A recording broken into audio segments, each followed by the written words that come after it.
अस्सलाम वालेकुम नाज़रीन, आपके साथ एक अफसोसनाक खबर शेयर करते हैं। मेहरान हाईवे पर हादसा, 4 अफराद जख्मी, एक जाँ भक हो गया।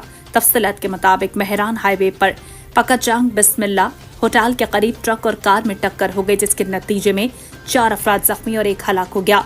जख्मियों में कंडियारों के रिहायशी जमीर खान कलहोड़ो, दरिया खनमरी के इस्लामुद्दीन आराई, बांधी के बुगनल खान जमाली और अब्दुल खालिक शामिल हैं। जबकि जाँ भक होने वालों की शनाख्त रोहड़ी के रिहायशी असगर मेरानी के तौर पर हुई है। जख्मियों को अस्पताल मुंतकिल कर दिया गया है। तमाम जख्मियों की हालत तशवीशनाक बताई जा रही है। मेहरान हाईवे पर हादसा, 4 अफराद जख्मी, एक जाँ भक हो गया। तफसीलात के मुताबिक मेहरान हाईवे पर पकाचांग बिस्मिल्ला होटल के करीब ट्रक और कार में टक्कर हो गई, जिसके नतीजे में 4 अफराद जख्मी और एक हलाक हो गया। जख्मियों में कंडियारों के रिहायशी जमीर खान कलहोड़ो, दरिया खनमरी के इस्लामुद्दीन आराई, बांधी के बुगनल खान जमाली और अब्दुल खालिक शामिल हैं। जबकि जाँ भक होने वालों की शनाख्त रोहड़ी के रिहायशी असगर मेरानी के तौर पर हुई है।